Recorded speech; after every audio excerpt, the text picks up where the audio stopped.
ఓం మహాగణాధిపతయే నమః. ఓం గురుభ్యో నమః. ఓం శ్రీమాత్రే నమః.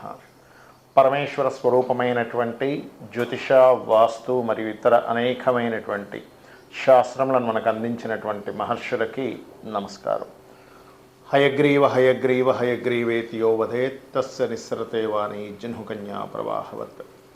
అరుణాం కరుణాతరంగితాక్షీం ధృతపాశాంకుశపుష్పబాణచాపాం అనిమాదిభిరావృతాం మయూఖైః అహమిత్యేవ విభావయే భవానీం. శ్రీమాత్రే నమః. ప్రేక్షకులకి ఆ లలితాంబిక అమ్మవారి యొక్క అనుగ్రహం పరిపూర్ణంగా కలగాలని మనస్ఫూర్తిగా కోరుకుంటూ, మనకి రాబోయే కొత్త సంవత్సరంలో ప్రతి లగ్నము వారు, లగ్నం తెలియని వారు, రాశివారు ముఖ్యంగా ఈ 5 విషయాలు గనక మీరు పాటించగలిగితే మీకు ఎన్ని లాభాలు ఉంటాయి అంటే, మనందరికీ కావాల్సిన మేజర్గా ఏవైతే ప్రాబ్లం పడకుండా ఉంటామో ఆ లాభాలన్నీ ఉంటాయి. ఏమిటవి? ఒకటి, అందరికీ కావాల్సింది ఏంటంటే డబ్బులు.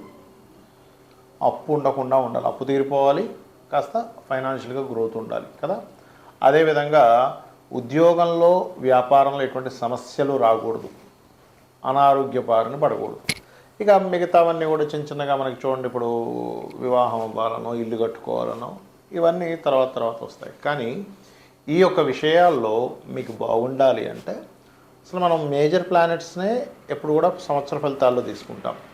ఈ మేజర్ ప్లానెట్స్ కానివ్వండి, మీకుండేటువంటి సహజంగా ఫలానా లగ్నంలో ఒక జీవుడు జన్మించాడు అంటే పర్టికులర్గా ఆ జాతకుడు, అమ్మాయి కావచ్చు అబ్బాయి కావచ్చు, ఏ పరిహారం, ఏ దేవతను ఆరాధిస్తే బాగుంటుంది, ఈ సంవత్సరంలో మీరు ఏ దేవతను ఆరాధించాలి, ఎటువంటి పదార్థాలను గోవుకు తినిపించాలి, ఏ గ్రహం దగ్గర దీపారాధన చేయాలి అనేటువంటి విషయాలను ఒక్కొక్కటిగా చెప్పుకుందాం.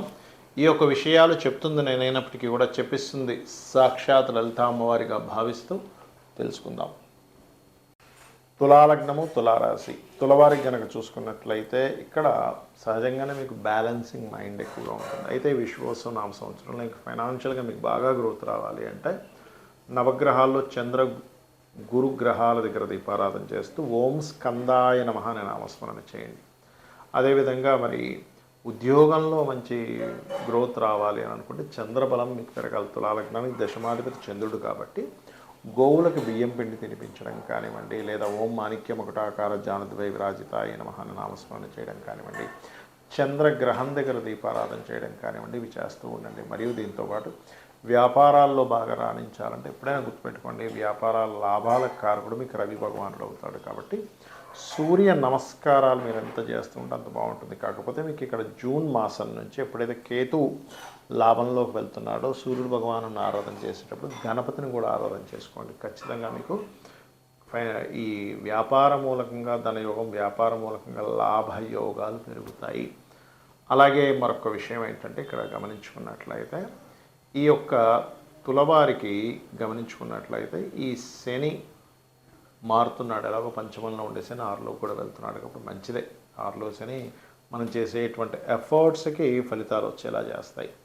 అదేవిధంగా మరొక విషయం ఏంటంటే ఇక్కడ ఈ లగ్నాత్ శని, గురువు, రాహు, కేతు ఉండేటువంటి రిజల్ట్స్ కూడా చాలా మటుకు మంచి ఫలితాలు ఇస్తుంది. అదేవిధంగా రాహు కూడా పంచమంలోకి రావడం వల్ల మీ యొక్క సంతానాన్ని విదేశాలకు పంపించేటువంటి ప్రయత్నాలు కూడా ఫలిస్తాయి. అయితే ఇక్కడ వివాహ నిర్ణయాల విషయంలో మాత్రం మీరు పర్టికులర్గా విశ్వవసు నామ సంవత్సరం ఒక 2-3 నెలలు స్టార్టింగ్లో మాత్రం కొంచెం ఆ విషయాల్లో డెసిషన్స్ తీసుకునే విషయంలో కొంచెం జాగ్రత్తగా ఉండండి.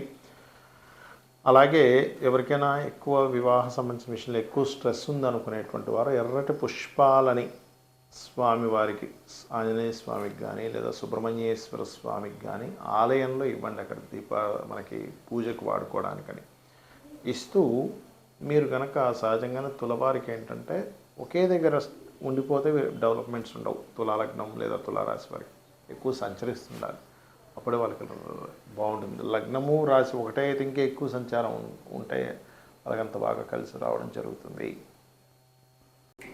అయితే చాలామందికి జాతకాలు ఉండవు, డేట్ ఆఫ్ బర్త్ రాయరు వాళ్ళ పెద్దవాళ్ళు, లేకపోతే డేట్ ఆఫ్ బర్త్ రాస్తే టైం రాయరు, దానివల్ల లగ్నం తెలియదు. అలాంటి వారు చాలామంది నన్ను అడుగుతున్నారు, ఏమండి మాకు మరి జాతకం రాయలేదు ఒకప్పుడు, మా రాశి ఏంటో లగ్నం ఏంటో ఏ మహాదశ నడుస్తుందో మేము ఏం చేసుకోవాలో తెలియట్లేదు అని అన్నప్పుడు ఒకటే గుర్తుపెట్టుకోండి. చిన్న టెక్నిక్ చెప్తాను ఈ వీడియోలో మీకు. వారం మొత్తంలో ఏ వారం మీకు బాగుంటుందో చూసుకోండి.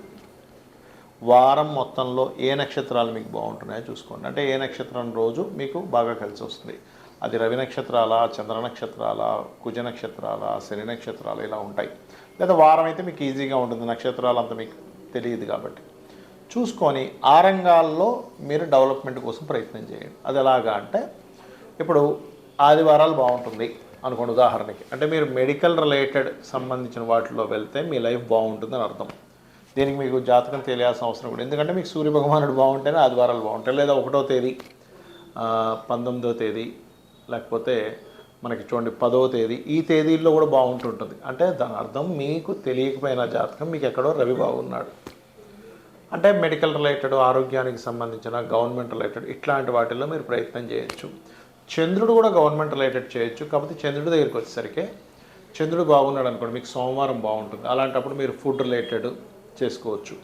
సోమవారాలు అస్సలు నాకు కలిసి రావట్లేదండి అనుకునేటువంటి వారు ఫుడ్ జోలికి అసలు వెళ్ళకూడదు. ఫుడ్ సంబంధించి పెట్టుతున్నారంటే ఇబ్బంది పడుతూనే ఉంటారు. అలాగే మరొక విషయం ఏంటంటే, ఇక్కడ ఈ యొక్క ప్రయాణాలకు సంబంధించింది, ఫుడ్ రిలేటెడ్ సంబంధించినవి ఇవి బాగుంటాయి. ఏది మీకు సోమవారం బాగుంటాయి. లేదా 2వ తేదీ మీ 2 వచ్చేది ఏదైనా 2, 11, 20, 29 ఇవన్నీ అంటే 2 అంకె వచ్చే రోజులు మీకు బాగుందంటే చంద్రుడు బాగున్నాడు అని అర్థం మీ జన్మజాతకంలో. మరి దీనికి మనం రత్నం పెట్టుకోవడానికి కూడా ఆపాదించవచ్చా అంటే కొంతవరకు ఓకే. కానీ రత్నం ఎప్పుడైనా ఎవరైనా పెట్టుకోవాలంటే ఖచ్చితంగా మీరు మీ యొక్క డేట్ ఆఫ్ బర్త్ ఉండాలి, టైం ఉండాలి, మీకు ఏ గ్రహం బలంగా ఉందో చూసుకోవాలి. దీనివల్ల కొంత రిజల్ట్ తెలుసుకోవచ్చు, బట్ అక్యురేట్గా అంటే అది చూసుకోవాలి. అలాగే దేవతారాధన కావచ్చు, రెమెడీస్ కావచ్చు, మీ పర్సనల్ చార్ట్ ఉండాలి. బట్ మీకు దీనికోసం చెప్తున్నా. అదేవిధంగా మీకు ఒకవేళ మంగళవారాలు బాగున్నాయి, ల్యాండ్స్ బిజినెస్లు చేయొచ్చు. బుధవారాలు మా బాగా అనిపిస్తుందండి అన్నప్పుడు మీడియేటింగ్ చేసి ఏమైనా చేయొచ్చు. బ్రోకరైజేషన్, మీడియేటింగ్ చేస్తుంటారు అట్లాంటివి. బుధవారం బాగా కలిసి వస్తుంది అనుకోండి, షేర్ మార్కెట్ కూడా కలిసి వస్తుంది. కాకపోతే అది లాంగ్ టర్మ్, డైలీ ట్రేడింగ్ కాదు. అదేవిధంగా గురువారాలు బాగున్నాయండి, నాకు ఎప్పుడు గురువారం బాగా కలిసి వస్తుందండి, 4 డబ్బులు వస్తాయండి, నాకు పేరు వస్తుందండి అంటూ ఉంటారు. అలాంటి వారు టీచింగ్ లైన్స్లోకి వెళ్ళినా, కన్సల్టెన్సీ లైన్స్లోకి వెళ్ళినా చాలా బాగుంటుంది. ఇక శుక్రవారాలు కొంతమందికి బాగా కలిసి వస్తుంది. అలాంటప్పుడు వాళ్ళు మ్యారేజ్ బ్యూరోస్, బ్యూటీ రిలేటెడ్, లేకపోతే ఏదైనా అందానికి సంబంధించింది, బ్యూటీకి సంబంధించినటువంటివి, ఫ్యాషన్ రిలేటెడ్ సంబంధించినటువంటివి, వివాహ శుభకార్యాలకు సంబంధించిన, బట్టలకు సంబంధించినవి కూడా శుక్రచంద్రులు పనికొస్తాయి. అంటే శుక్రవారం అండ్ సోమవారం కూడా పనికి వస్తుంది. మరి కొంతమందికి ఐరన్, ఆయిల్ బిజినెస్లు చేస్తారు, శనివారం బాగుంటుంది వారికి. అందుకే వాళ్ళకి ఐరన్, ఆయిల్ వీటి మీద డబ్బులు వస్తాయి చక్కగా. అదేవిధంగా మరి అయిపోయాయి కదండి, మనకేమో 7 రోజులు చెప్పారు, గ్రహాలేమో 9 కదా అంటే, రాహుకి సంబంధించిన సాఫ్ట్వేర్స్ ఏమైనా ఉంటే కనుక మీకు రాహు బాగున్నాడంటే శనివారం కలిసి వస్తుంది, కేతు బాగున్నాడంటే మంగళవారం కలిసి వస్తుంది. అది ఎందుకంటే కుజవత్ కేతు, శనివత్ రాహు అన్నారు కాబట్టి. మరి చాలామందికి ఉన్న అపోహ ఏమిటంటే, ఇంకొకటి వాళ్ళకి జాతకాలు ఉండవు కానీ ఏలినాటి శని నడుస్తుందేమో అని అనుమానంలో ఉంటారు. ఎందుకంటే జాతకం లేదుగా, ఏలినాటి శని ఏమో అందుకే ఇలా అవుతుందేమో అని ఒకటే గుర్తుపెట్టుకోండి. ఏలినాటి శని అనే కాన్సెప్ట్ ఎప్పుడు కూడా మిమ్మల్ని స్లో అవుతాయి పనులు, అంతేగాని మీ విజయానికి ఎక్కడ ఆపడు. నేను ఈ విషయంలో 10 ఏళ్ళ నుంచి చెప్తున్న ఉదాహరణ. స్వర్గీయ ఎన్టీ రామారావు గారి విషయంలో కావచ్చు, మన జగన్ గెలిచినప్పుడు కావచ్చు, గత 5 years బ్యాక్ చంద్రబాబు నాయుడు గారు గెలిచినప్పుడు కావచ్చు, అదేవిధంగా మోడీ గారు, పిఎం మోడీ గారు ఏలినాటి శనిలోనే ఆయన పిఎంగా కూడా కొనసాగుతూ వచ్చారు. 3rd term కూడా అర్ధాష్టమి శనిలో అని చెప్తూ వస్తున్నారు. కాబట్టి ఫస్ట్ మీ మైండ్లో నుంచి ఆ నెగిటివ్ థాట్ తీసేసేయండి. ఎప్పుడు కూడా మన థాట్సే మన జీవితం, గుర్తుపెట్టుకోండి. పాజిటివ్గా ఉండడం, ఏలినాటి శని నాకు అన్నీ ఇస్తాడు, పెళ్ళి ఇస్తుంది, ఉద్యోగం ఇస్తుంది, ధనాన్ని ఇస్తుంది, కానీ స్లో మనకు ఒక పాఠాన్ని నేర్పిస్తూ ఉంటాడనే విషయాన్ని మీరు అర్థం చేసుకోండి. అలాగే మరొక విషయం ఏంటంటే, ఇక్కడ మీరు అందరికీ ఏలినాటి శని, అర్ధాష్టమి శని, అష్టమి శని ఇబ్బంది పెట్టాలని కూడా రూల్ లేదు. మీ కర్మ మీ యొక్క మహాదశ అంతర్దశని బట్టి ఉంటుంది.